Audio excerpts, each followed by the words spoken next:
Right, shall we crack on then? Okay, so Robert, who's obviously you can see and has probably briefly introduced himself. We're very lucky to have Robert. He's had 25 years experience at least going to the Antarctic and the Arctic. He's a chemist by sort of education, but really loves drilling holes in the glass, sort of glaciers and what have you. So he's going to talk about his experience over 25 years of going to the Antarctic and the climate they've discovered going back 800 years. And he may touch on this year, he's back in December. He's hoping to go down 1.5 million years, I think he was saying the other day, in terms of climate. So I'm going to hand you over to Robert. I think he'll take questions. I'll say that. Yeah, go on. Okay, sorry. I jumped in a bit quick there. So first of all, can I just ask, can you all hear me, or do you want me to use a microphone? We're not going to use the microphone. The microphone, I keep forgetting to talk into it. But yeah, if I'm not talking into it, wave your hands at me, because I'll probably be waving my arms around and forget to talk. If I call my line, you're not here very much in my talk. So I'm not very used to these things. So what you're looking at is a display that we had at COP26 back in November. It was a joint project between a guy at the Royal College of Arts, some architects and myself. But what you're looking at is an ice core melting away. And then you saw just a little while ago there was a glass exhibit, and that had got air from 1765. And the point was that we were trying to capture air that was right at the beginning of the Industrial Revolution, to make the point about the changes in the atmosphere and how that's affecting climate. And so this was an exhibition at COP26. So I just wanted to put it up there, just while you were walking in and settling down. There's a rather intriguing figure over here on the right-hand side. I'll come back to that in a minute, but you can think about that for a few seconds, about what that number might mean to me. Yeah, this is a glass piece just there. That's a little capsule of air from 1765, like I say, right to the very beginning of the Industrial Revolution. So this is my talk tonight. I'm going to talk to you about frozen in time, the climate change over quite a long period of time. Now, the reason I want to talk about this is because we're used to hearing what's going to happen to the climate over the next century. We're used to hearing what's happened in the past century. But that doesn't really, what I want to try and do is set it in context of a much longer period of time, so a much longer history of our planet's history of the climate and the atmosphere. This is a quick run through what I'm going to do. I'm going to actually give you a quick introduction to that. I'm going to do a bit of a science talk. Interspersed amongst it, there'll be a few little anecdotes. A little bit self-indulgent in a way, but it's always hard to know how to pitch a talk to a group like yourselves. I don't know whether to go all science, or all pretty pictures, or somewhere in between. So this is a somewhere in between. So if I get it wrong, well, I'm sorry, but if I get it right, well, hopefully you'll have at least been entertained for the evening. I'm going to leave time for questions to the end, and I'm going to stay for as long as you want. But if you have a question, a burning question in the middle of the talk, raise your hand, I'm happy to answer it. If I think I'm going to answer it later, I'll say so. And if I think we're running on too much, I'll probably keep moving on, because I'll probably talk for at least an hour. So this is a bit of an introduction to the British Antarctic Survey, who I work for. I find this very stirring, that's why I wanted to put the music on. This gives me a little bit of a tear in my eye. This is the organisation I've now worked for 38 years.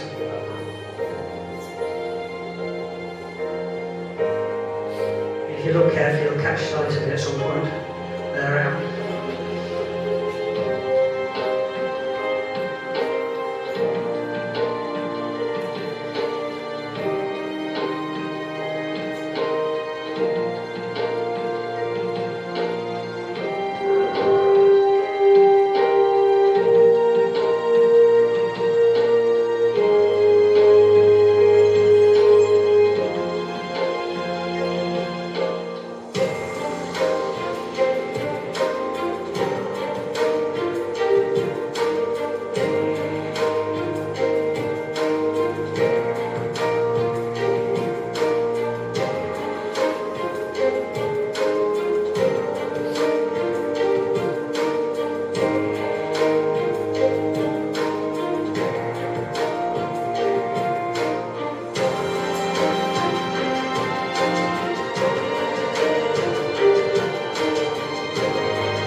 Okay, so that's a sort of quick introduction to that. It's quite stirring. I quite like that as a very fast introduction. But what the impression I was trying to give there is that we are quite a large organisation. We're situated in Cambridge, on the West Cambridge site. We are effectively funded by the government, by the taxpayer. We're funded by the UK Research and Innovation, which is a part of BASE, through the National Environment Research Council, down to the British Antarctic Survey. We're quite a large organisation, probably about 450 people. We have the 5 Antarctic research stations, 1 in the Arctic, 1 polar ship at the moment. We used to always have 2, but we're down to 1 now. 5 aircraft, huge amount of support. What we call deep field facilities. This is the thing that really matters to me because I work deep field, and I'll explain what that is in a bit. These are our stations. So we've got Rotherham, which is the most important one for me because that's our main field support base, which has got a hard runway that allows us to penetrate quite far into Antarctica.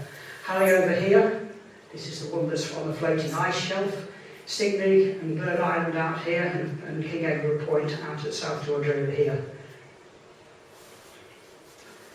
Rotherham Research Station, which is where I tend to work, it's got its own laboratories, it's got its own diving programme, support for deep field research, that's the sort of thing I do. Aircraft operations, so we've got the 5 aircraft, all can fit in this hangar. And a ship wharf where we can bring the ship alongside. This is the Twin Otter. We've got 4 Twin Otters. These are our mainstay for getting people in and out of the field, as you'll see later. So they're designed to land on skis on the ice, but they can raise the skis above the wheels to land on the hard runway down here. So this is the station. It's got a short takeoff and landing airstrip, so the Dash 7, which is this aircraft here, is able to fly from either the Falkland Islands or from South America, from Punta Arenas, and that's our main way of getting into Rotherham nowadays. It can go further into the field, and then here it's landing on what's called a blue ice runway. This is ice, it's almost like melted water ice, so it's not landing on hard packed snow, it's actually landing on ice, and that allows us to get much further south. This is a short takeoff and landing aircraft that will land on our 950 metre long runway. This is Halley. This is the really remote station. It used to be wintering for 60 years. We've overwintered here, but about 3 years ago, the ice shelf that it's situated on became unstable and likely to calve, so we no longer overwinter people because we wouldn't be able to rescue them in the winter. Back in 2014, George Osborne announced a new ship for us. For many, many years, we've always had 2 ships, and this is the new ship he announced. We had a competition to choose the name, and you all know what the winning name was. This is Boating McBoatface. That's Boating McBoatface at the planning stage. This is Boating McBoatface in its first ever Antarctic season, which is now. It's still in Antarctica at the moment on its maiden voyage. This is quite early on in its maiden voyage. In the end, it's not called Boating McBoatface, it's called Sir David Attenborough, but it does carry a submersible that is able to go under the ice shelves and swim under the water and bring back data for us, which is named Boating McBoatface. So the winning name was actually adopted by us. So let's talk a bit of science now. So this number I put up earlier, any clues what that number might be? Yeah, somebody said it in the background, I've heard it. It's a level of carbon dioxide, and it's the level of carbon dioxide on the day I was born. So the day I was born, the level of carbon dioxide in the atmosphere was 315 parts per million. I know this because a guy called Keeling, who's a scientist, believed that the atmosphere was changing. Back in the 1950s, he thought that the carbon dioxide levels in the atmosphere were changing. So he set up a research station on Mauna Loa, which is a volcano in Hawaii, and ever since early 1958, he's been monitoring the level of carbon dioxide in the atmosphere, and now his son has taken over and continues to monitor it. It's actually quite a large research station now. But you can see that ever since then, in March 1958 when he began, this level has been slowly rising. I was born right back here, right at the start, just a few months after the start of the experiment. You can see there's a nice clear seasonal cycle. The reason for that is that more carbon dioxide is emitted when we burn fossil fuels in the winter, and in the summer a lot of the carbon dioxide is taken back up by the ocean. So we have this nice seasonal cycle. But the numbers are important. So I've just told you that the day I was born, the level was 315. Last week it was 420. Same week a year ago, 2.5 ppm lower. Same week 10 years ago, 24 parts per million lower. You can see that there's this inexorable rise that we get in carbon dioxide. So I can tell you that on the day I was born, it was 315. On my 10th birthday, it had risen by 11 parts per million. On my 20th birthday, 12 parts per million.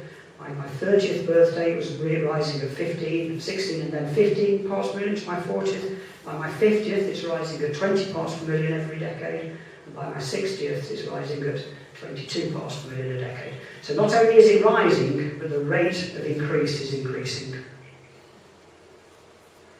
And this is one of the consequences, that climate is changing. So this is what we understand by climate. This is the long-term atmospheric record of temperature. So this is the record across the whole globe of temperature over the last 171 years. So back here in the 19th century, it's reference to a period just in here. So this is the reference point just here. So this is lower than the reference point, this is higher than the reference point. But the point is, you can see that during the 19th century, largely stable, and then this inexorable rise all the way through the 20th century to the level we see today. So it's an anomaly. So we've risen about 1.2 Celsius since the stable point in the 19th century. Lots of other things are changing. I'm not going to go through these in great detail, but the sea ice extent in the Arctic is reducing. The amount of snow cover in the northern hemisphere in spring is reducing. The heat content of the upper ocean is increasing, and the global average sea level is increasing. Lots of consequences of climate change. Yet this is what is reported in the newspapers, and this really tends to annoy me an awful lot. You'll see this quite regularly. Okay, so we've gone back to 2015 here. The hottest July day ever. Heather Sizzles at Winderland, the hottest ever day. So hot the roads melted. But in 2006, 10 years earlier, hot enough to melt the roads. It's always hot enough to melt the roads. Britain's hottest ever day. Occasionally, this comes back into topicality, but at the moment, well, it's only 20% in the last month, isn't it? But the point is, in these stories that you see in the press, it will always say since records began. Now, the thing I want to say here is very important, and it's a message I really want to get across. This is weather. When you look out the window and you see a cold day or a cold winter or a hot day, that's weather. When we talk about climate, we mean the long-term average. So we're talking about the long-term changes in our global or regional averages. What the newspapers are always talking about is weather. So when you say the hottest ever day or the coldest ever winter, it doesn't mean that the long-term climate change is not continuing in its inexorable rise. It's just, if you like, a short-term change to the long-term average. So I want to make that point. So this is what we mean by since records began. So since records began, carbon dioxide began back in 1958. We don't have much in the way of carbon dioxide before that date. Global temperature records began about 170 years ago, not much before that. Okay, there are records out there, but they're usually pretty unreliable. People were able to measure the level of carbon dioxide back in the 19th century by bubbling air through lime water, a bit like probably somebody did at school, and watching it turn milky and go, well, that's a bit more milky this year than it was last year. Carbon dioxide might have changed. These are all modern measurements with modern instruments. So I can tell you today, it's 420, the day I was born 350, but I can also tell you, don't forget, that's when records began. Yes, I can tell you that the day that Charles Darwin was born, it was 284, and when William Shakespeare was born, it was 282. So I know what the carbon dioxide was before records began, and I'm going to explain how I know that. And despite all you hear about climate change, this is an interesting front page of Nature, which is the world's premier science periodical. Okay, it's going back a few years, but it's asked the question, is our stable climate exceptional? Are we living in a very unusual stable climate?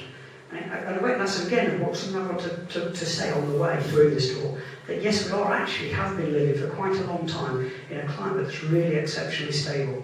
It's only in recent past that we've started to see fairly rapid changes. So how do we know about the past? Well, in fact, we know about the past because almost everything that accumulates annually remembers something about the climate. So tree rings is the obvious one. The size of the tree ring depends on the temperature, depends on the water availability, depends on the nutrient availability. And it tells us something about climate and growing conditions. All these other things do the same: peat bogs, corals, lake sediments, stalactites in caves.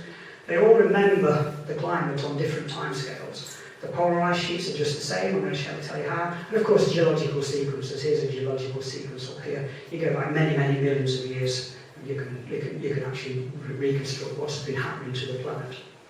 So all these things remember the climate. Here's at the edge of the ice sheet. Here's each of those is an annual layer. So it's not difficult to imagine that if I stand at the top and drill into it, I'm drilling into the past. Because in the polar regions, the ice falls, lands on the surface, and doesn't really melt. In the interior of both Greenland and Antarctica, the surface layers remain effectively forever and just get buried by the next outer layer. At the coast, it tends to melt, but in the interior, it tends to not melt. So this is ice on the coastal edge, but it's actually flowed from the interior. So what you're looking at there is ice that's flowed from the interior. It's going to be an iceberg eventually, but you can see all the annual layers. Like I say, it's not difficult to imagine. If I drill into it, I can drill back into the past. But what I'm doing is I'm drilling ice cores. We call them ice cores. They're columns of ice that we drill from the ice sheet and bring back to the lab for analysis. And this is an ice core here, just coming out the back end of a drill. And then ice cores are going to tell us about the climate, they're going to tell us about temperature records, they're going to tell us about chemicals in the atmosphere. Almost everything that's put into the atmosphere makes its way to the polar regions and gets trapped by the ice. And we can measure it and see what levels there were in the past. Now, this could be modern pollution, it could be many other things that are in the atmosphere. But there's one extra thing that the ice cores have got that is not available anywhere else in any of the other records, and that's there are tiny trapped samples of the actual air that was circulating the planet in the past. This makes this exceptionally powerful.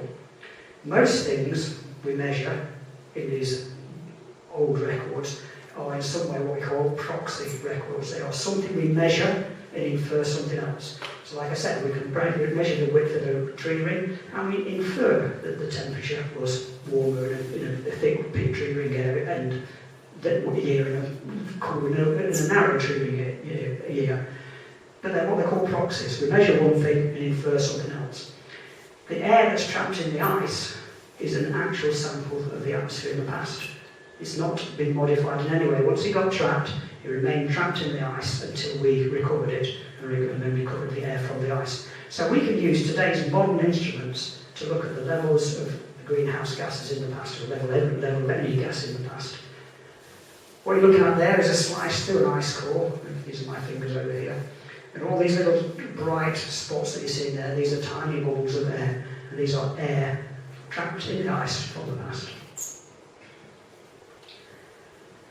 So there's been loads of ice cores measured over the years in Antarctica, or recovered over the years in Antarctica. I'm going to talk mostly about, or largely about this one over here, Dome C, Dome Concordia. It's a very high East Antarctic station. But I'll also pick up a few from, these are my own cores over here, James Ross Burner, Skytrader and Fletcher. So I led the project to draw all of those, but I've been heavily involved in this one as well. And I'm going to use a little bit of information from this and a little bit of information from this to tell you about how the climates and the atmosphere have been changing in the past.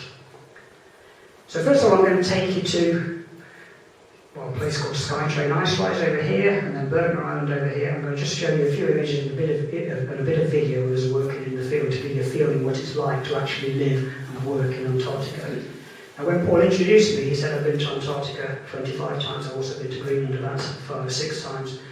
Normally, when I go into the field, our station is over here on the peninsula, and then I fly all the way down to my remote field site over here, which might be 1,000 kilometres from the station, and then I will spend usually about 70 days on the site. And as you'll see in a minute, I'm living in a tent, and we actually do all our work on the site. We don't have any more interaction really with the station apart from occasional resupply and occasional, we talk to them every evening on the radio. So that's what I mean by when I talked earlier about deep field. What we mean by deep field is a long, long way from the station. So we have to be very independent, very resilient, very able to repair anything that goes wrong with the equipment. This is not so long ago, just a few years ago now. There's a place called Fletcher Promontory. You can just about make out the little tower sticking out of the tent there. That's the drill rig. These tents are what we sleep in, so these are sleeping living tents. This is our generator over here. These are used for repairing the equipment, and these two over here are toilets.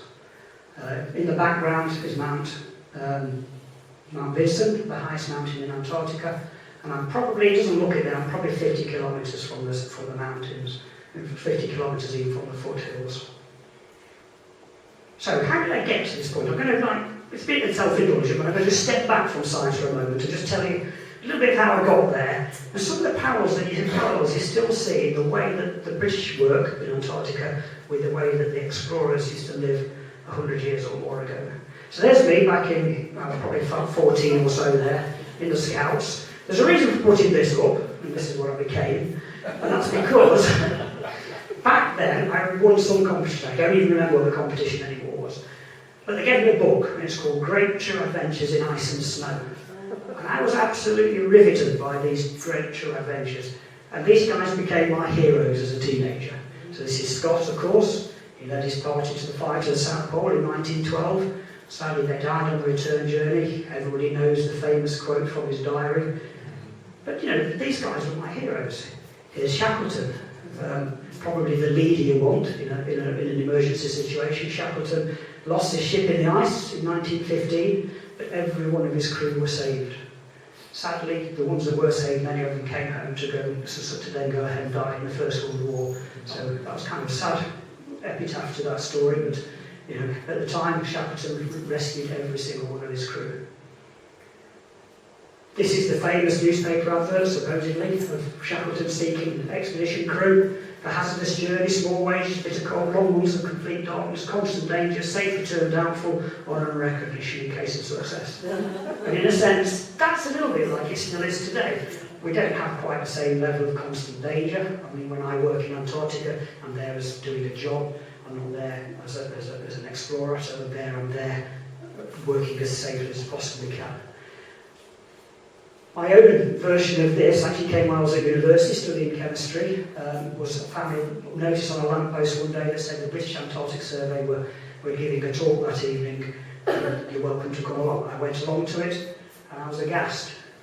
I had these heroes, Shackleton, Scott, and the people like Cook in the Arctic. And here, I had no idea when people were still working and living in Antarctica. And it was available, there's a job available. So I applied for the job and I got the job. And here I am still today doing the same job. So here's Scott's ship, Terra Nova, just about to depart from Littleton in New Zealand. Nowadays I also go to Littleton in New Zealand to go to Antarctica when I go with the Italian and French trips that I occasionally do. Here's my own first trip to Antarctica back in September 1985. Shore leaves at 8:30 and the ship sails at 9:30 for Antarctica. This is fantastic. This is the first ship I sailed out to Antarctica. So there we are, leaving the docks in Grimsby, sailing all the way to Antarctica. It took me 11 weeks to get there.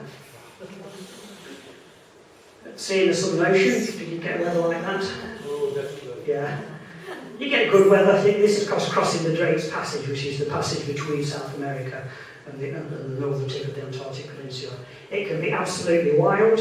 You can also sail across it in beautiful, sunny, calm days. I've had all sorts over the years. Nowadays, unfortunately, I mostly fly across the Drake's Passage and don't see any of this. Shackleton's ship became trapped in the ice in 1915. And this is him all leaving the ship. They knew the ship was breaking up, so they abandoned the ship to live on the ice. Here's my ship, the RS John Biscoe, Royal Research Ship, by the way, Royal Research Ship. Trapped in the ice in November 1985. We had to abandon the ship. So my first trip to Antarctica, I ended up on a ship that we had to abandon. We became trapped in the ice. We were drifting on with the ice floes onto rocky ground, rocky uncharted territory. We could see rock thickets sticking out of the ice. So we abandoned ship and we got rescued by the Americans. There's Shackleton's ship stuck fast in the Weddell Sea ice in 1915. And here's what it looks like this year. So of course this is the famous photo from the guys that found Shackleton's ship, something like 3,000 metres down under the ice. Here it is back in 1914. You can make out all the features of it are still there. So there's the wheel and the mechanism and the chain for the rudder. And here's my ship, abandoned. So my first season didn't go off quite as well as I intended or expected. In practice, about a couple of weeks later, a German ship went in. They recovered, they collected our crew from where the US ship had taken us to, and they went back and managed actually to cut it out of the ice and bring it back out again. So we all got back on the ship again about 3 or 4 weeks later and continued our journey to Antarctica. So a good ending. We didn't actually sink, but we did abandon it. There's nobody on that ship at the moment, at the point we abandoned it.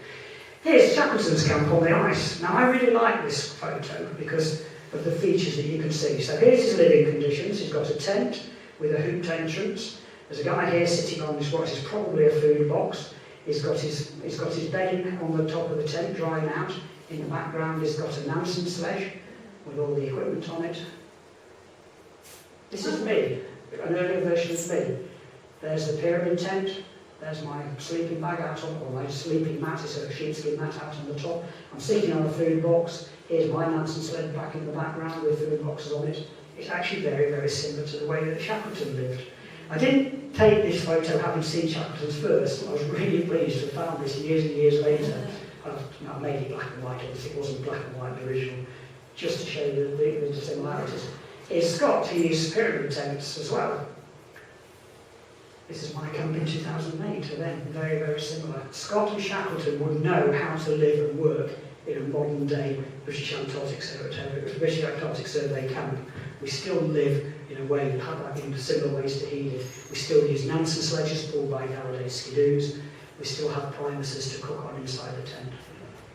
2 persons per tent, by the way, 2 persons per tent.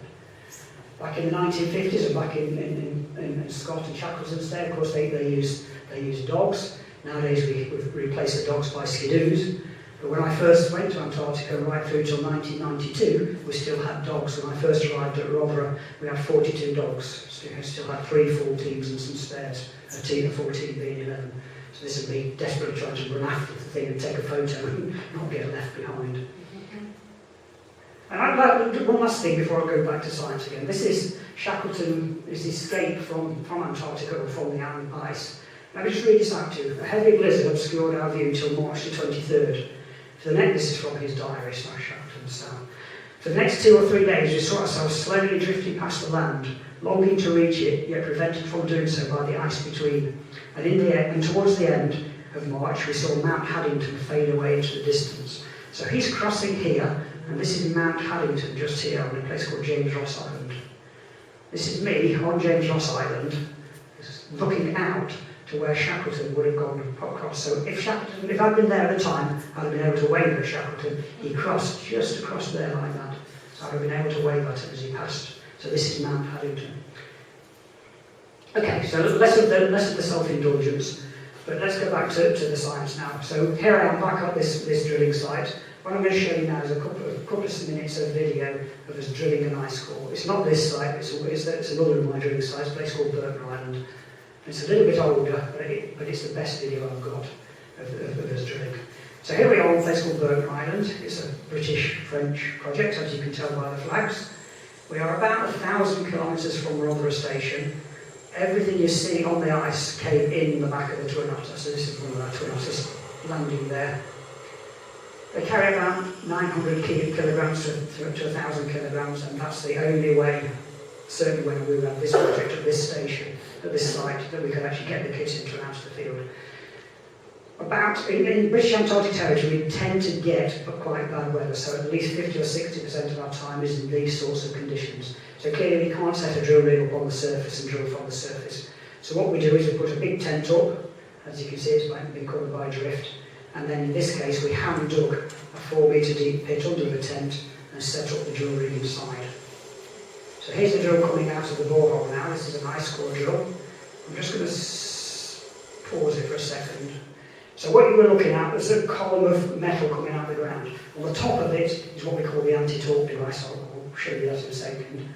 Below it, that's the thing that stops the whole thing spinning in the borehole. If you think when you try to drill into a raw plug into the wall, the drill tries to kick. You've got to counter that kicking down the borehole, so we have this thing on the top called an anti-torque device. Below that there's a motor, and In fact, dries a barrel inside, an inner barrel inside an outer barrel.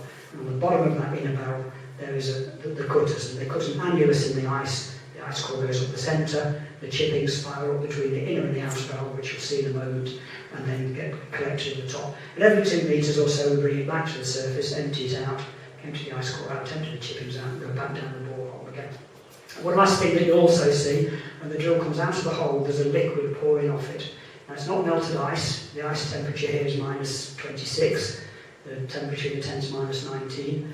What we can see is what we call the drilling fluid.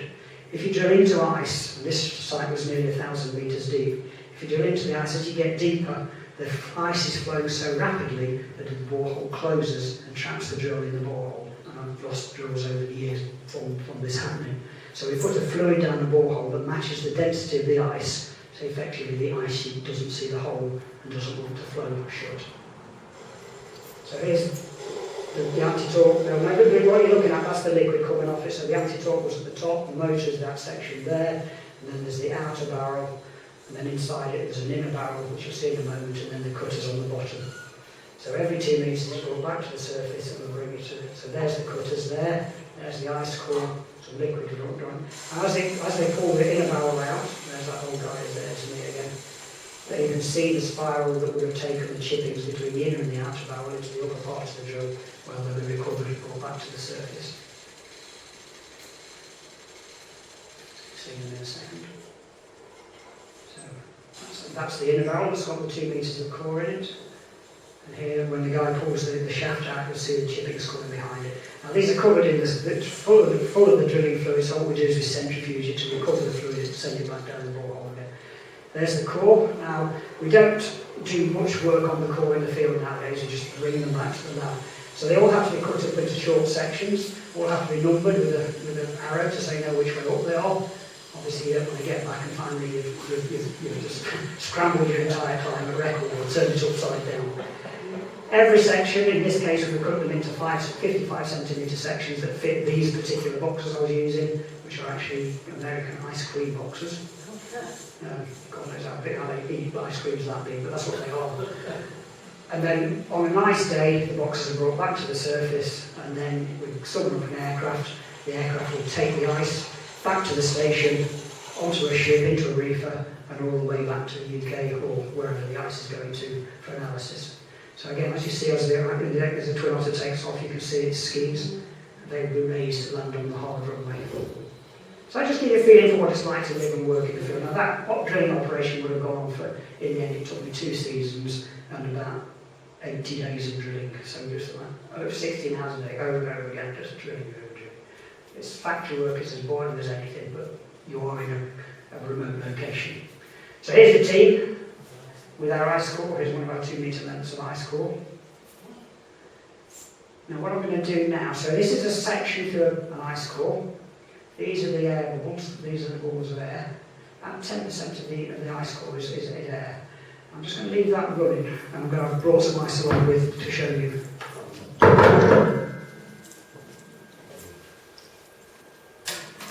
So you're a little bit bigger audience than I was expecting, so we might have to pass this around quite quickly. So this is ice from Antarctica. So I've got two pieces. This is I'm going to go down in a second, just a second. So we're going, get on, ignore that bit. So we got this one is from Fletcher Promontory. It's bag number 614, which means in this case it's about 450 metres down. As I hand it out, what I want you to do, I want you to look at it, I want you to listen to it. So what you're doing is you're looking for the air bubbles in it. Okay, you might get a little bit of light on it. I want you to listen to it as well. You should be able to hear it cracking away, I can hear it cracking away. So let's get a couple of these out. I'll give you age of this in a second. Okay, so let's break it into. Let's just pass a few around. So you're going to get hands wet. Pressed in a minute. Pass it back. Same on this side.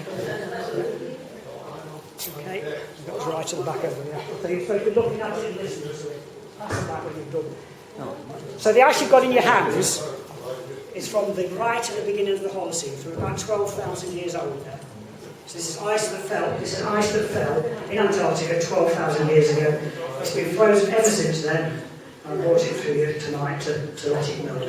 So you should be able to hear the air bubbles popping. The reason for that is, as you go down in the ice sheet, the air bubbles become more and more compressed. So what you're hearing is as the ice melts from around the bubbles, they burst back into life, burst back to atmospheric pressure.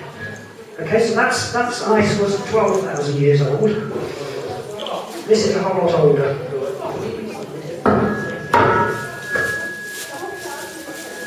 So that's 12,000 years.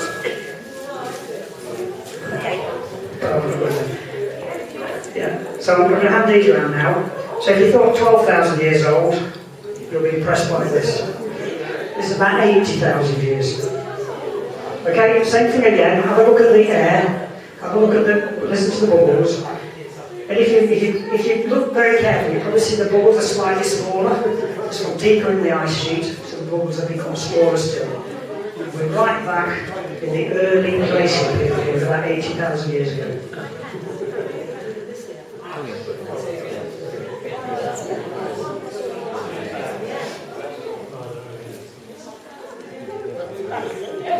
And on the screen, what you're looking at is effectively what you're seeing and hearing. So we've got some ice there, from old ice that's been put in water to being allowed to melt. So that's all the air that's being emitted from the ice.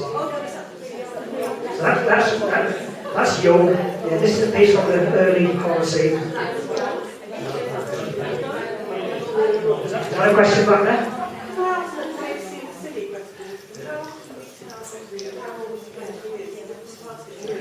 I'm going to tell one slide in just a moment. It's not a silly question. It's actually the most crucial question of all. There's no point doing any of this work unless we can provide an age for the ice. So when I tell you the age of this, not because I've guessed it, because I know exactly how old it is. Because this is ice I've already worked on. So these are sections that are left over from the analysis. So if you imagine I bring back a core of this diameter, some of the ice is used for analysis and some is left over.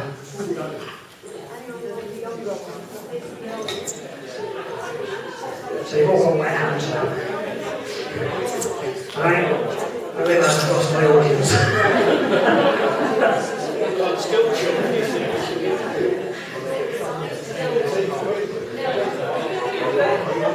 If you want to take some pictures at the end, what we'll do, if you put them back in here, we'll get them back out again right at the very end. And you're welcome to take pictures of what I do.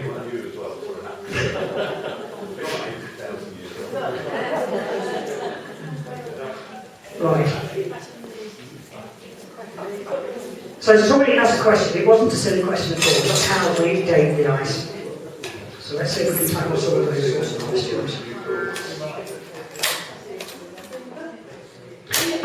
Okay, what's ice made of? Okay, ice is made of water, H2O, hydrogen and oxygen atoms.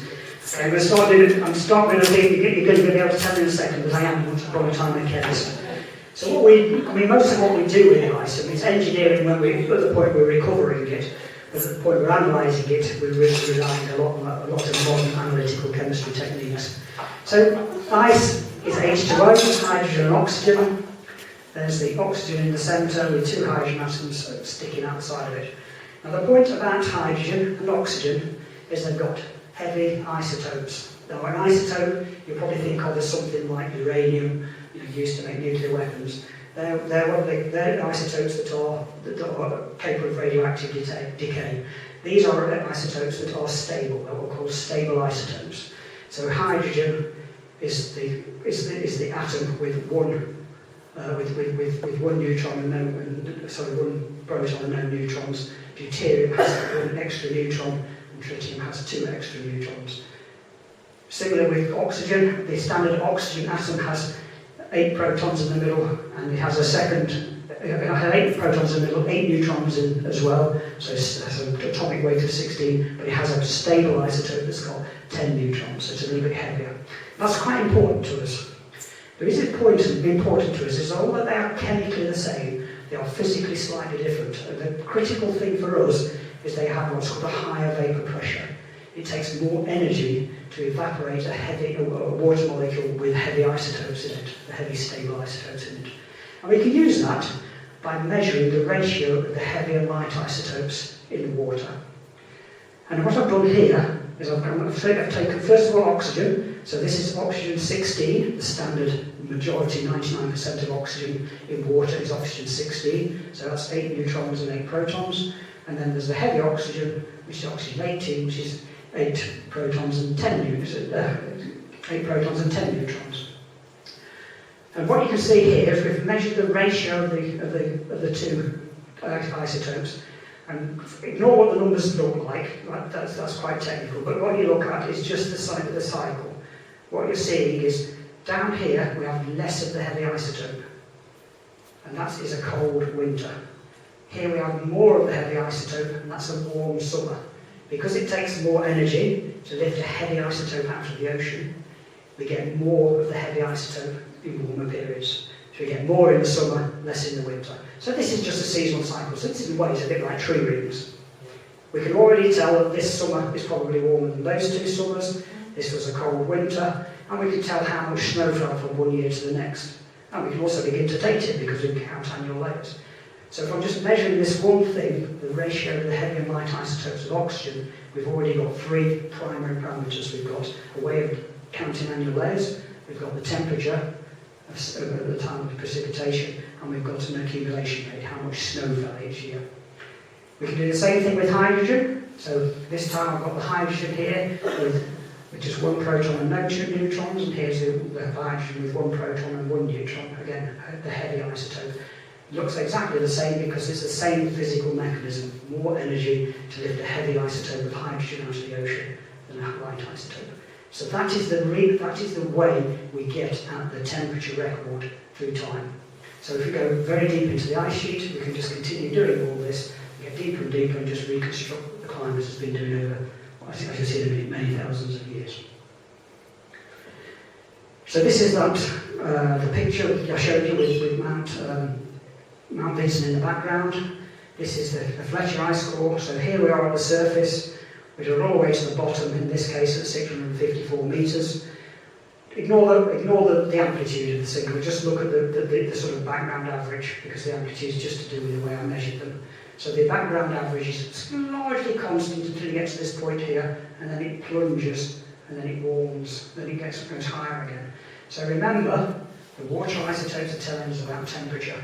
So I can convert that into a temperature scale. And I will do that for you in a second. But really, we also need a time scale. So I'll come back to the temperature again in a minute, but we're looking at the time scale now, because somebody asked me in the back, how do you actually date the ice? Now this is one of the ways we can date fairly shallow ice cores.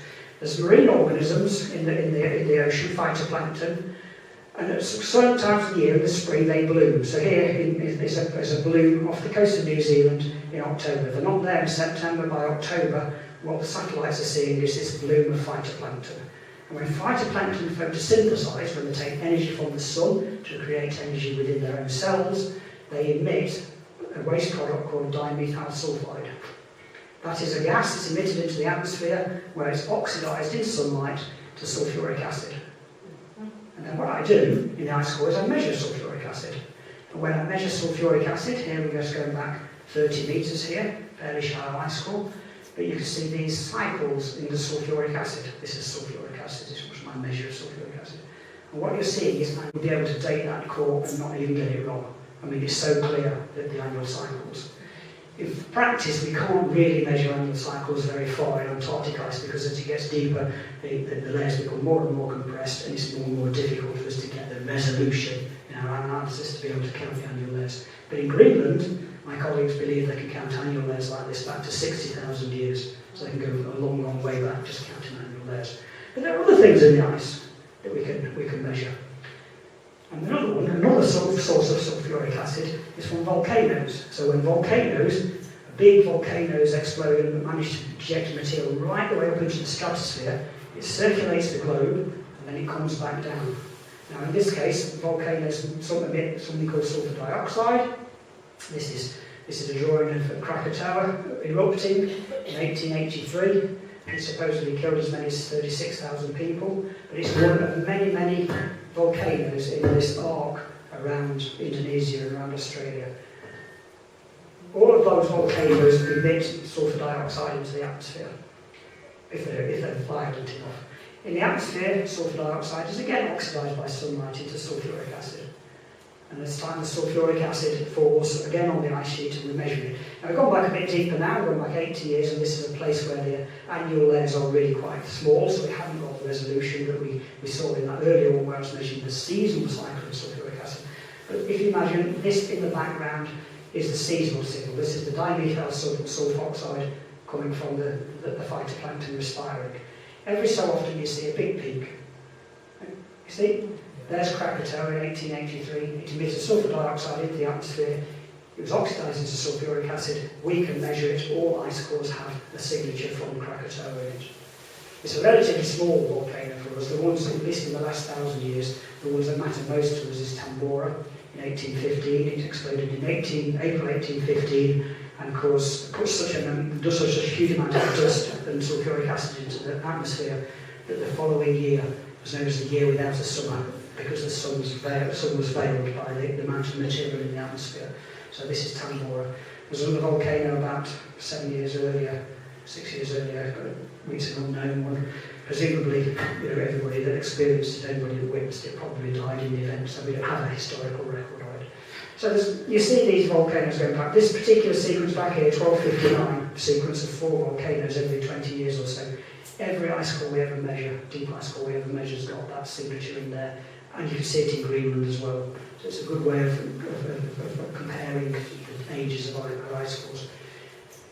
Again, you can't go back very far because they obviously don't have historic records of when volcanoes erupted in the past.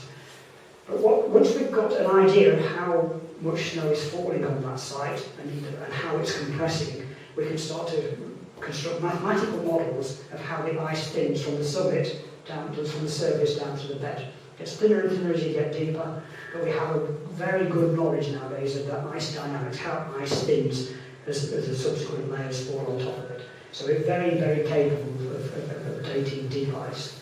And in practice, there are other things that we measure in the ice that tell us an age. One of them, at 41,000 years, the Earth's geomagnetic field weakened. We got bombarded by cosmic rays. They caused an isotope in the atmosphere called beryllium to form, and that was laid down in the ice sheet, and we can measure a peak from it. We can measure a very clear peak from beryllium 41,000 years ago.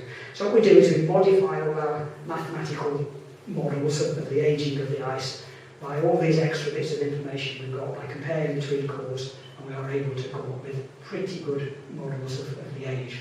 So I hope that answers your question. And it wasn't a dash one. It's a very long explanation. So now we took that record that I showed you earlier, and now we've turned it into a timescale. So I've turned it into a timescale in the way I just said. And what you're looking at now is that was the first 450 metres or so. So the ice that I passed around first came from just there, just at the very end of the deglaciation. So this is the Holocene warm period we're living in at the moment. Here's the warming from the last ice age. This is the last ice age back here. We don't tend to call it an ice age, we tend to call it a glacial period for scientific reasons that I won't really go into, but somebody can ask me at the end, is it really care? And this is about what the temperature scale looks like. So this is the isotopes. We've measured the oxygen isotopes and the hydrogen isotopes.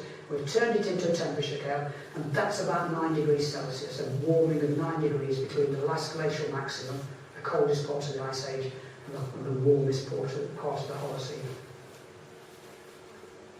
So the last 10,000 years, if you look at that diagram, they've actually been pretty stable. And this is why this funny article in Nature appeared 20 or so years ago, is our stable climate exception. Yes, it is actually, it's very exceptional. And I'll show you in a minute, we've rarely had 10,000 years of stable temperatures. Let's just to prove that point, I'm going to just take you to Greenland for a second. So we're taking you up here to Greenland, so ice cores drilled there. This again is another project I worked on, Neem up here. Is the camp. It's actually quite deep ice, this is, because as you get deeper and deeper, the air bubbles start to disappear. They're still in the ice, they're squashed so small that you can't really see them anymore. This is the camp. In this case, we're doing a lot of the analysis in the field. So there are a lot of scientists in here measuring various different things on the ice.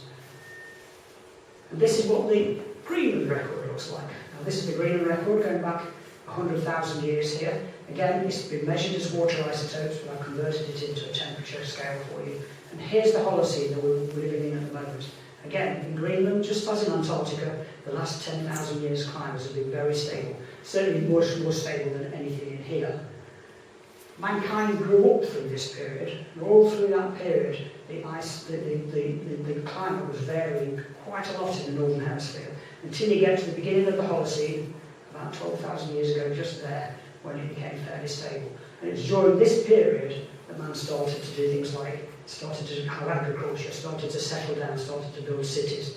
And it's because the climate was stable enough to go, well, if I set up a farming in this area, you know, I'm kind of guaranteed that the weather won't change and I'll lose my entire crops in 20 years' time. So they started to settle. Back here, in the middle of the glacial period, this is all the Ice Age back here, or glacial period, these jumps in temperature that you see here, they're about 10 to 12 Celsius in periods of less than 100 years. We don't know why that is. It's one of the mysteries of our climate is we do not understand why in Greenland the climate was capable of changing 12 Celsius in 100 years. It's kind of scary in a way to think that we know so little about our climate that we don't understand that yet. We know some of the reasons behind it, but we still don't understand it. Okay, so we're going to go back to Antarctica, and we're now going to forget about climate for a minute or two, and we're going to look at carbon dioxide. So as I said, I think earlier, about 10% of the volume of ice is air. Even when the bubbles get squashery, you know, deep, very small, 100 mils of ice will give us about 10 mils of air. So this is where you start to realise now where I'm able to go much further back in time than the Keeling curve that began in March 1958. So let's just think about carbon dioxide for a minute and understand why it's a greenhouse gas. This is the carbon dioxide molecule, carbon in the middle, 2 oxygen atoms. And the point about carbon dioxide is it vibrates, and these are its modes of vibration. Now, if this is your head, this is your arms, whatever I do, I'm warming up. You know, in a way the carbon dioxide is doing the same thing. By vibrating like that, it is passing energy through to the atmosphere. And this is what heat is. Heat is just vibrating molecules in the atmosphere. And the point about the carbon dioxide is it vibrates at exactly the wavelength of the energy being emitted from the Earth's surface. And I'll come back to that in a second. But the Earth's surface is emitting energy all the time as it cools, and that energy is in a wavelength that excites the carbon dioxide molecules. So they get very excited and they pass that heat back into the atmosphere. So that is why the atmosphere heats, because the outgoing radiation is making the carbon dioxide molecules vibrate. Like methane, nitrous oxide, and indeed water vapour all have the same characteristic. They tend to be excited by the outgoing long-wave radiation from the Earth's surface. And this is what I mean by why it matters, because the energy balance of the atmosphere, we receive on average about 340 watts from the sun in every square metre. That's the energy being brought into the atmosphere by the sun. So if you added all the numbers of the amount coming in, they will add up to 340.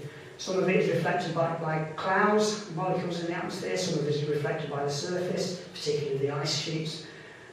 And some of it gets trapped and doesn't ever emit, go back into the atmosphere. Now this is why carbon dioxide building up into the atmosphere matters, because it's well named as a greenhouse gas. It's acting like a layer in our atmosphere that is preventing outgoing radiation. So this is incoming shortwave radiation from the sun, UV, outgoing long-range radiation in the infrared is absorbed by the carbon dioxide molecules. Now it's actually a very important part of our Earth's atmosphere and our Earth's climate, because without it, we'd be a frozen planet. This is the Sun over here, this is Venus, Earth and Mars. Where we sit in the solar system, if you calculate how much energy has been received by the Earth, that 340 watts per square metre, if it was all lost back into the atmosphere, back into space, then the Earth would have a temperature of 255 Kelvin. That's an average over the globe of -18. So without the greenhouse gases in the atmosphere, we'd be a frozen planet. And indeed, in our early planetary history, we were a frozen planet until the carbon dioxide built up in the atmosphere and acted as a greenhouse gas. And because the carbon dioxide in the atmosphere is acting as a greenhouse gas, we actually have a global average temperature of plus 15 rather than minus 18. So we have to, in a way, welcome the fact that there's carbon dioxide in the atmosphere, but we need just the right amount, not too much, not too little, and then we'll be happy. Okay, let's take it back to Antarctica. We're going to go, sorry, too quick there. I'm going to go back over here now to Dover Sea, Dome Concordia Station. It's about 3,300 metres of altitude. And back in the 1990s to mid-2000s, we drilled, or the European project for ice coring Antarctica, drilled all the way from the surface in this tent here, all the way down to the bed at 3,250 metres deep. I was there in 1998 and 1999. This is the tent I was staying in. This is the drill camp. Over here is the drill tent, and here's the drill. It actually looks very similar to the one you saw in the video. All our drills tend to work the same. They drill a length of ice, bring it back to the surface, tilt it into the horizontal, and then draw the ice out. It took us in the end, about 9 years to get all the way to the bed. A couple of problems on the way. We lost the drill at 1,000 metres deep and had to start all over again, which meant setting the camp up from scratch all over again. So, things don't never always go right. And this is the record we got. So this is the epic ice core, 3,200 metres of ice. We've measured the water isotopes, so measured the oxygen and hydrogen isotopes, and we've inferred what the temperature is. So it's approximately, we've inferred the temperature. This is the about 9 degrees Celsius between the last glacial maximum and the Holocene today. So here we are today, and here we go back 800,000 years. And if you go back 800,000 years, I think you can see that there's got a warm period, a warm period, a warm period, warm, warm, two warms and a warm. And then in between all the cold period, the glacials. Now, it turns out we get a glacial period about every 100,000 years, or if you like, we get a warm period every 100,000 years. But again, look at the length of the time we've been in this warm period compared to the previous warm periods. Apart from this one, they're all very, very short. This one's about 12,000 years so far, and we predict maybe that might have lasted another 12,000 years without any input from man. So why do we have that constant every 100,000 years temperature cycle like that? I'll come back to that in a second. But I want to show you first, so there's the warm interglacials, there's the cold glacials, that's about the 9 degrees Celsius. But just one little point, the sea level rises about 120 metres from the bottom of the glacial all the way top to an interglacial. So from a cold period to a warm period, we get about 120 metres of sea level rise. That sea level rise comes from the big Antarctic and Arctic ice sheets, the big Laurentide ice sheets in the Arctic particularly. As we go into an ice age, the ice sheets build and they effectively subtract 120 metres of water from the ocean that then sits on land as ice sheets, or on the ocean as ice sheets. When they melt, that's the sea level rise is 120 metres. I give you that because, when you put into context in a way, the amount of sea level rise we're expecting over the next century, which is about a metre. So, if you like, the natural system is capable of much larger changes in sea level. Now, we've taken the carbon dioxide, or my colleagues have taken the carbon dioxide out of the ice, they've measured the carbon dioxide with modern instruments, and this is what the carbon dioxide record looks like. So again, these are the cold periods down here, these are the warm periods. I'm going to put the two together for you in a moment, but I think that the important numbers to take away is during a cold glacial period, you'd expect to see a level of about 180 parts per million. That's 180 molecules of carbon dioxide in every million molecules of air. That's in a glacial.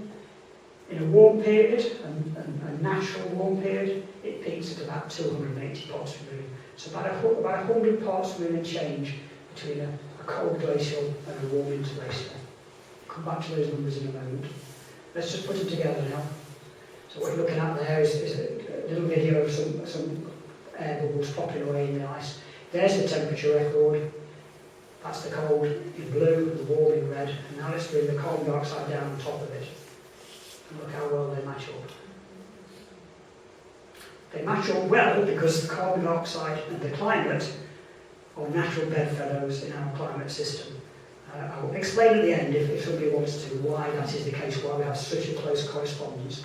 But when people tell you that if carbon dioxide in the atmosphere changes, it will change temperature, it's not just a predictive model, it is how our planet works and has always worked. The climate and carbon dioxide or greenhouse gases like methane are very intimately interlinked. Let's just look for a second or two about why we have those numbers in there, or why we have those periods that you seem to see in the ice.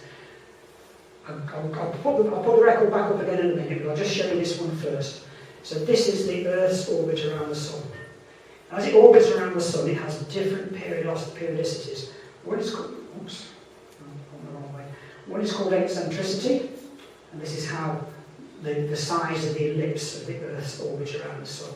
And it has a frequency of about 100,000 years. So if you like, the distance we are from the Earth on average in its orbit changes on about a 100,000 year cycle, or changes the amount of energy we receive from the Sun in about a 100,000 year cycle. The energy we receive from the Sun is this thing we know called insolation. It's the amount of energy we receive from the Sun. There's another one, the obliquity. This in a way is the easiest one to understand from a climate point of view. That has a period of about 41,000 years, and that's the Earth's axial tilt towards the Sun. So if on average the Earth points more of its polar regions towards the Sun, it tilts and points its polar regions towards the Sun. They're bright white, they reflect sunlight, and the climate cools. If on average it tilts back and points more of the dark oceans towards the Sun, the dark oceans absorb energy, the climate warms, and the Earth warms. So that's the obliquity. And then the precession is the season the closest approach to the Sun. It's a bit more difficult one to explain how that affects our climate, but you can see all those frequencies in this diagram. So back to the temperature record again. So there's the about 100,000 year cycle. The Earth's orbit around the Sun is not totally perfect, so they're not always exactly 100,000 years. Then you can see the 41,000 years, that's some of these peaks, and then the little peaks in between are the 21,000 year precessional cycles. So all the orbital changes of the Earth's orbit around the Sun are reflected in the way the long-term climate changes. So now let's just look at the last 150,000 years. So we've looked at the very long record. I'm just going to go from about here forward to about here, or about there forward to about here, and just make a couple of final points. So this is 150,000 years going back to 1,000, and then expanded the last 1,000 years. So in the sort of bluey red colours, this is the climate record. So there's the 100,000 year cycle between this warm period and this warm period. Some of these are the 41,000 and some of these are the precessional 21,000 years. In the sort of the green and yellow, this is the carbon dioxide. Because of the scales, I don't match quite as I did before, but that's just the way I've scaled the graph. But effectively, every wiggle is corresponding, wiggling carbon dioxide corresponds to the green temperature. And that continues right the way through most of the last 1,000 years till we get to this point here. This point here, I've lost my pointer. Here, yeah. Just here, this is about 1750s, 1770s. 1767 was the invention of the steam engine. As soon as we invented the steam engine, we used to start to industrialise. We started to put more and more fossil fuels, and almost instantly the atmosphere responded and carbon dioxide started to rise. So the carbon dioxide started to rise around about the beginning of the Industrial Revolution, very shortly afterwards. So in other words, the atmosphere responded very quickly.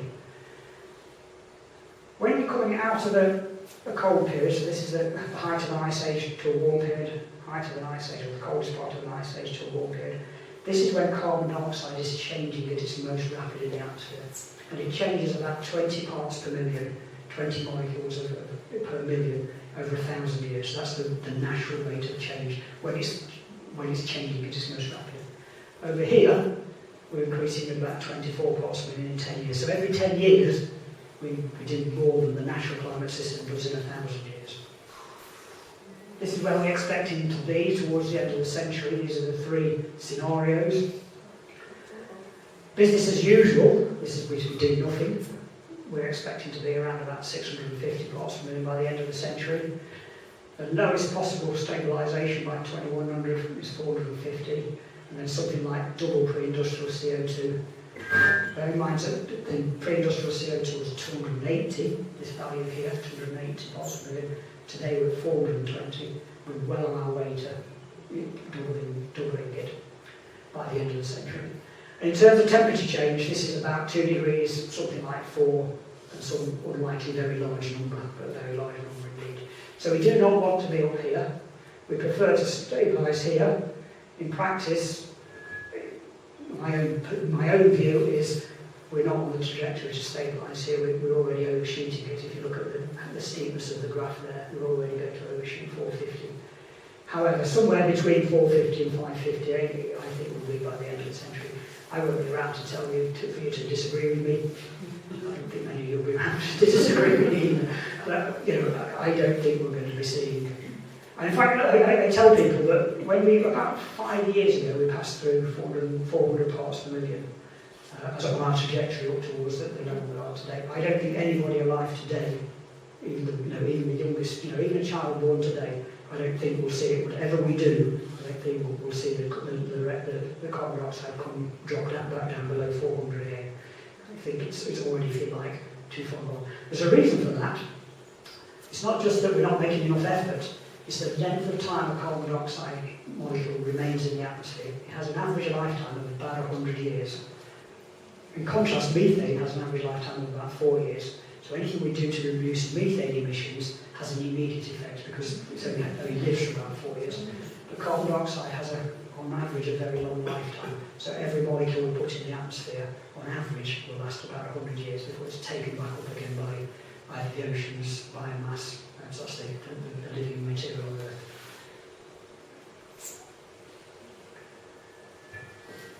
This is what,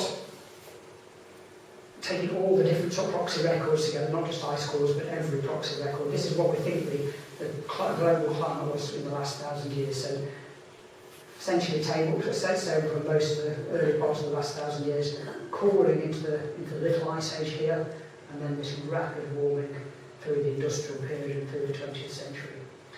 On the right, the graph here, this is how the modellers, so the people who look at the amount of carbon dioxide in the atmosphere, look at the way that we're interacting with the sun's radiation, and try to, if you like, work out what the climate's going to do over the next 100 years. So if you like, very long-term weather forecasting. If they don't take carbon dioxide into account, if they just look at the natural system, this is where they expect the temperature to be. We're just basically bobbing along like this all the way up to today. So if they start back in 1850, at the beginning of the Industrial Revolution, and have no carbon dioxide in their models, the global climate stays remarkably stable. In fact, stable like it has been for the last 10, 12,000 years. Only when they put carbon dioxide into their long-term models does the climate warm in the way that we've observed. That is by putting carbon dioxide into those models. So carbon dioxide is the atmosphere. Just a couple of few last slides before I stop. So this is where we expect the future global temperature to be by the end of the century. All depends on what we do to reduce carbon dioxide or methane. This is the business as usual scenario up here. So we could have a rise of 4 or 5 degrees Celsius. This is very aggressive mitigation where we sort of stabilise around about 2050 as about 1.5 degrees warmer than the early part of the Industrial Revolution. This is what sea level looks like. Again, it's the business as usual, could be up to very high levels. Aggressive mitigation, we'll probably see a 0.5 to 1 metre of sea level rise by the end of the century. And we're already seeing bits of Antarctica and Greenland start to melt as a consequence of the climate warming. So everywhere you see dark red in here, this is where the scientists are seeing major amounts of ice lost from Antarctica. But when ice is lost from Antarctica, this is a map of what ice streaming off the continent looks like. So all these, if you like, are tributaries of ice flowing off the central. So this is the central Antarctica here. All these little tributaries, if you like, glaciers flowing into the big ice shelves over here. Now what happens if these start to break out, if these start to thin and break back, all these tributaries start to accelerate and ice mass starts to accelerate. So there's a lot of buttressing on the edges of the ice sheet that's holding back the interior of the Antarctic ice sheet. And in Greenland is the same, but by losing that mass around the edges, as you're starting to see here, over here, you're causing glaciers in the ice sheet further back to accelerate and reduce. So I'm going to finish on two slides. This is a postcard from the late 19th century, and it's a bunch of very proud miners with this huge great block of coal here, and there's some notice on top. we can warm the world on coal. Well, they did, but not in the way they intended. And then this one is an advert from 1962. This is, I think, nowadays called that SO. Each day, Humble supplies enough energy to melt 7 million tonnes of glacier. Again, I don't think that's the sort of advertising we'd used to do. One final thought, this is my very last slide. Climate has always changed. This is quite a complicated slide because it starts around about 540 million years ago, but as you go this way, the scale expands, so this is only the last 15,000 years here. What you can see is, a long while ago, the climate was actually quite a lot warmer than today, and it slowly cooled, and this is this section here is what we call an ice age. This whole section here is an ice age. So each of those little wiggles we call glacials and interglacials. The whole 5 million period we call an ice age. So it's always changed. So we've gone from greenhouses to ice houses. I'm going to show you this one last little thing I brought along here. So I showed when you watch with the video when we're drilling the ice. I drilled all the way down to 951 metres. I popped out the bottom of the ice sheet. And at the bottom of the ice sheet I drilled into this. It's actually a wind-blown desert sand. So it's actually relics from when the ice sheets weren't there, and there's actually a warm desert in the place where there is now a 950 metre deep ice sheet. So there you go. Climate does change on long time scales. But the critical thing I think I've already made to you is that most of mankind developed its cities, its agriculture, and everything else, its civilization, in that last very stable 10 to 12,000 years. Not in a period when we were bobbing backwards and forwards between warm periods and cold periods. So adaptation is the key, not particularly on this sort of that.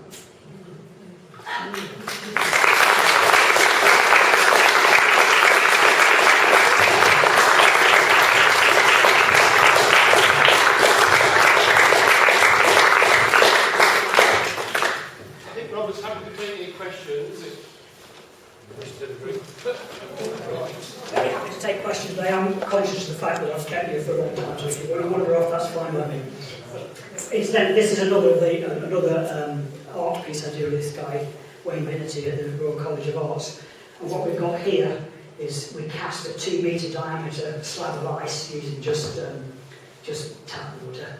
And then on top of it, we put 365 discs of ice core.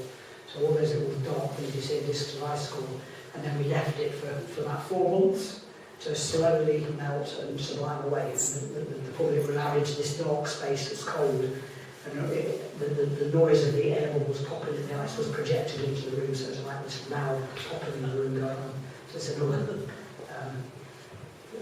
tie we did with art. Sometimes it's quite difficult sometimes to get a science talk across to everybody. Some people respond better to art type ways of delivering the message than the subfloor science.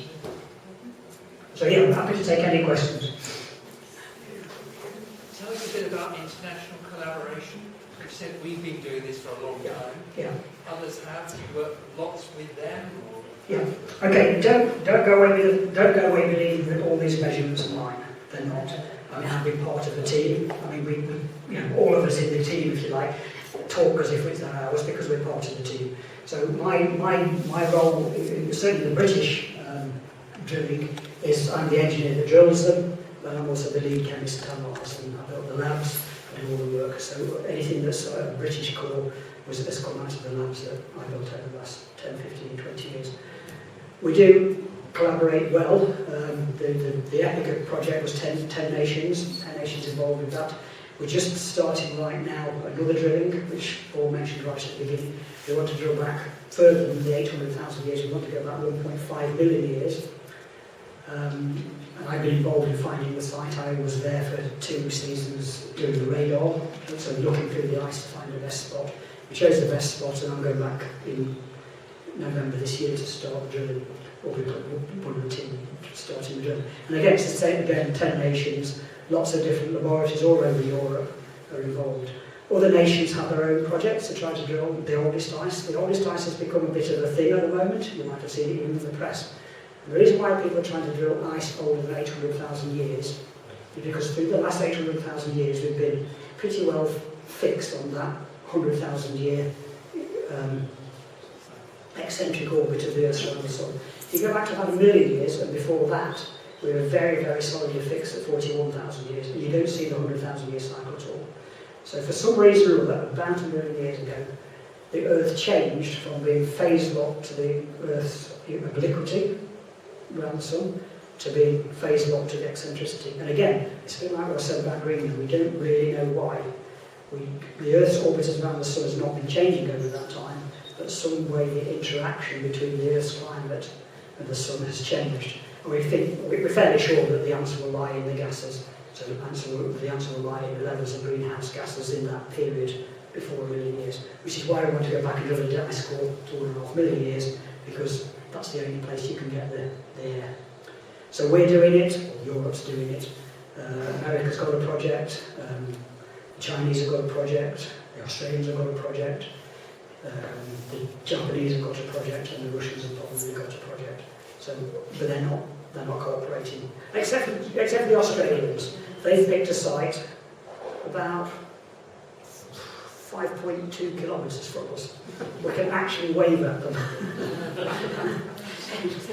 They were involved very early on in the radar survey, and they've taken my radar survey and chose a site, or if they've taken my radar survey and another radar survey, and they've chosen a site, like I say, about 5 kilometres, 5.1 kilometres from us. So we're still cooperating, but that's a cooperation under competition, because there's nothing in coming second in this game. So, I mean, to be honest, collaboration in this sense is actually good, because if you do a deep ice core and you come up with a story, an age scale, a story, you really would like to have somebody else to corroborate that by a second ice core. So it's actually to our benefit to have more than one ice core. But yeah, collaboration is very important. All these projects are really too big for a single nation. They are very, very big projects, very costly. I may be clutching at straws, but we have to look for the positives, don't we?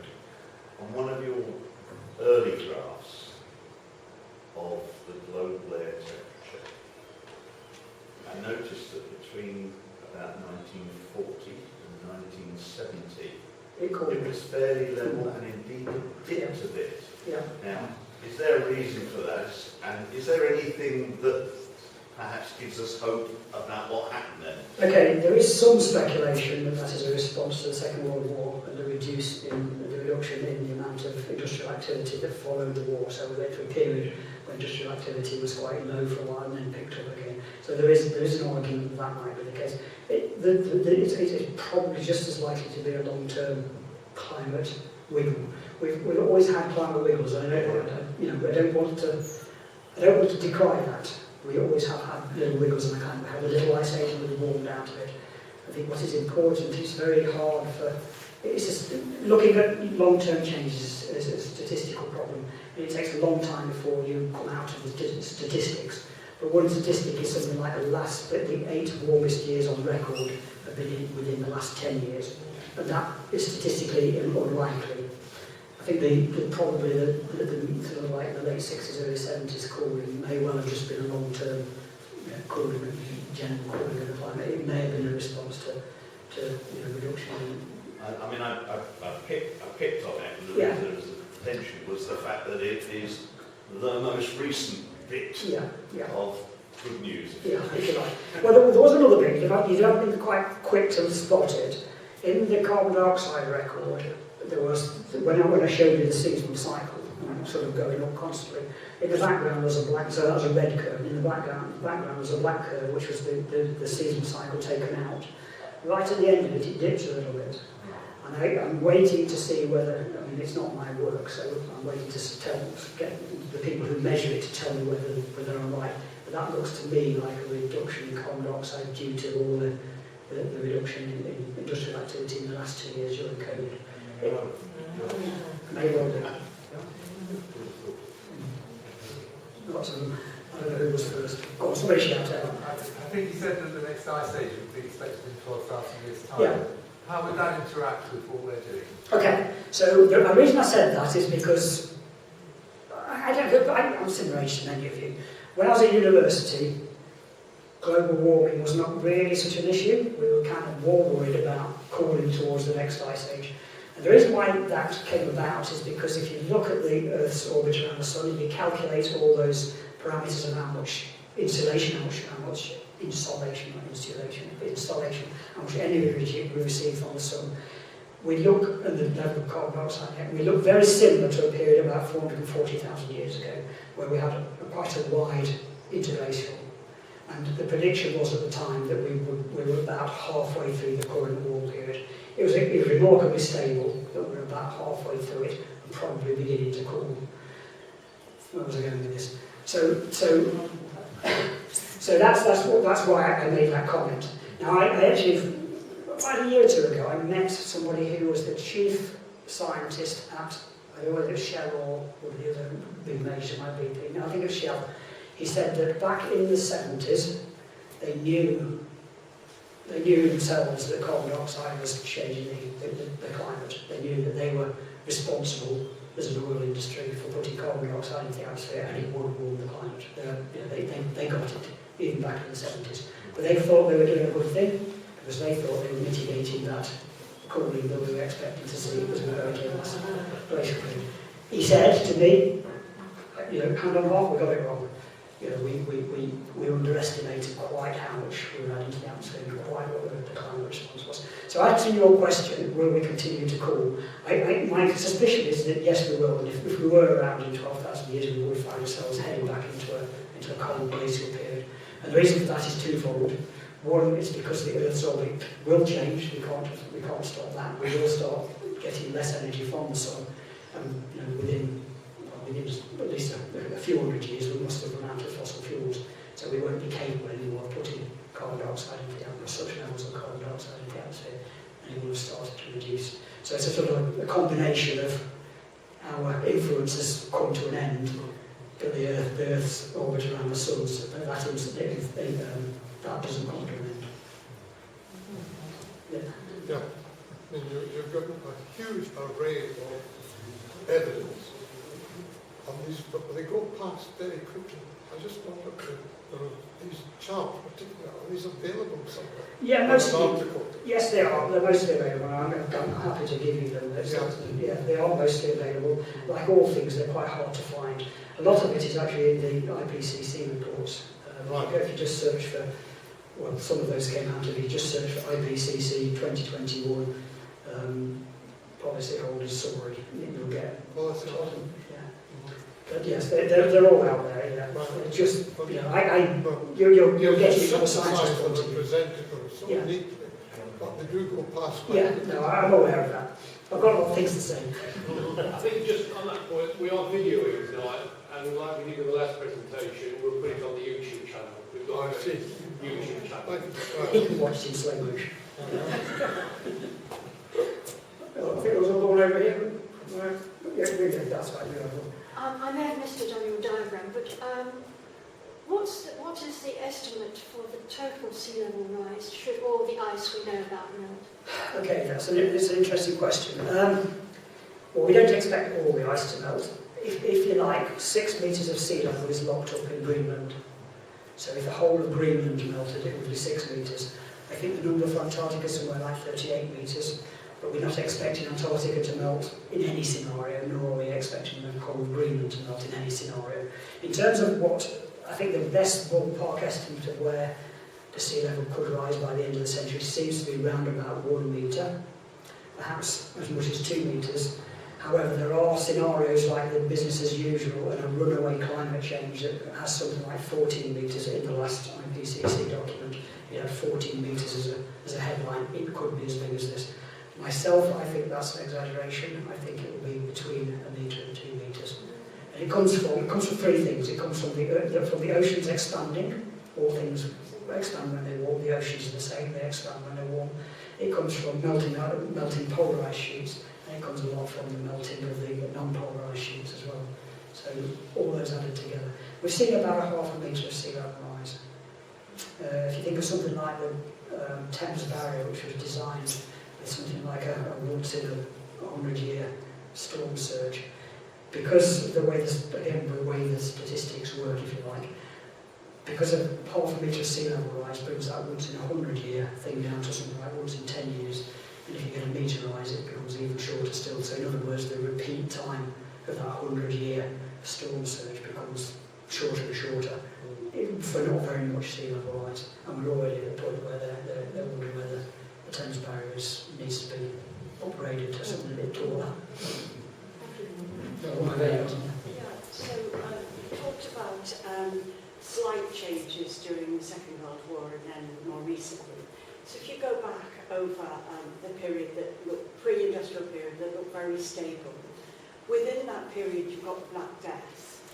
And we know that the weather leading up to 1348, 1349 was very unstable.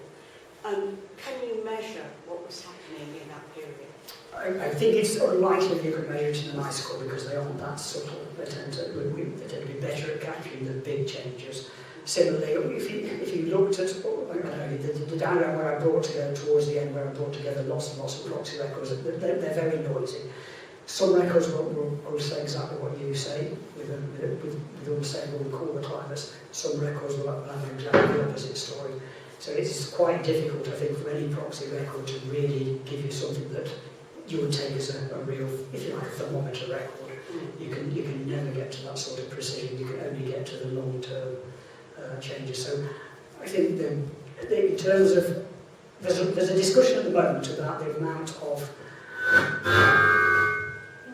of influence of agricultural rise on the atmosphere, whether particularly with methane, whether that's the agriculture, early agriculture, was when the early part of the Holocene, the last 10,000 years, when agriculture started to rise. You do see a little bit of a rise in carbon dioxide and methane then, but they don't really rise very much. It's certainly nothing like we've seen since the beginning of the Industrial Revolution. One more question. Who fits in the planet's magnetic field, correlate, and does it have any effect? So the Earth's geomagnetic field doesn't really have any effect on the climate in this sense. It just does allow us to fix a point in time. So there's another one around about 800 or just about 780,000 years ago, 800,000 years ago, there's another reversal in the climate, the mid-Pleistocene transition round about there. That's the climate transition, but round about there was a reversal, and that should also have injected a level of cosmogenic rays onto the surface, or cosmogenic isotopes onto the surface of the ice. So it doesn't really correlate with the climate, but it does give us fixed points in that we're able to measure. The parallel to that is solar cycles, the 11-year solar cycles. Now, some people will claim that they can see 11-year solar cycles in the record. I don't think they're there. My personal opinion is you can't see them. But some people do think that solar cycles, sunspot cycles, also affect the climate, but they don't affect it to the level that we see from the greenhouse gases. I think, last one there. Beneath Vostok, and maybe also Dome Sea, there was thought to be a lake, and there was a lot of worry about contamination as the drill bit reached the lake. Okay, I'm glad you raised that question. So actually underlying most of Antarctica there are lakes. Lake Vostok is by far the largest. I don't remember how big it is, but it's like 200 kilometres long, so it's massive. The reason why there are lakes under the ice sheets, and actually why it's been very difficult to find a place to ice 1.5 billion years old, the obvious thing is to say, why don't you just go somewhere that's a bit deeper? Well, you can't do that because of the melting ice at the bottom of the ice sheets. Now, the coldest part of an ice sheet is the surface, the warmest part is the base, and the reason for that is the geothermal heat flux. So as the Earth's mantle, the radioactive decay in the Earth's mantle produces heat, that has to be lost somehow from upwards into the atmosphere. Now, if you stick a very thick insulating blanket of snow on top of it, that heat isn't lost. And it turns out for a surface temperature of about minus 55, somewhere around about 2,900 to 3,000 metres thickness of ice is sufficient to trap all the heat. So as soon as you get to that depth, then the heat starts to be trapped underneath and the bottom of the ice sheet starts to melt and produce these lakes. So the site we found is about 2,850 metres deep. It's on the top of it's in a very glaciated area, a very hilly area with lots of valleys. In the bottom of all the valleys, there's water. And at the top of all the tops, we think it's dry. So we think the tops are just about 200 metres thinner than the bottoms of these valleys. The valleys at the bottom have already got melting ice in, and the tops we think is still frozen. So we've chosen where we think it's still frozen at the bed.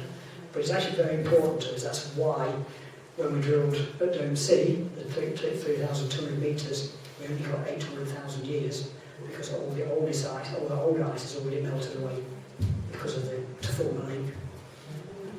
A good question to finish with. I have a suspicion you could be here, but there are tea and coffees available in a minute, and I'm sure Robert's going to hang around for a bit. Yeah. He needs a cup of coffee. But just before we finish, there's one more slide.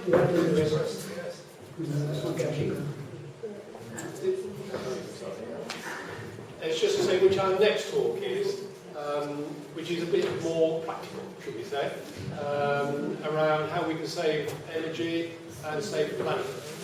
So I'm not going to go through that, but those are the outline topics for the evening. So please come along on Monday the 20th of June. And we'll be talking about solar panels, air source heat pumps, batteries, and how you can, in essence, save yourself some money. Okay. Can we say two other things, Paul? Go on. Number one, if you're not on our mailing list already, would you please sign up so that you get an email from us telling you about that and the other things we're trying to do for this village? And finally, I'm sure Paul would have got to it, can we say again a fantastic thank you to Robert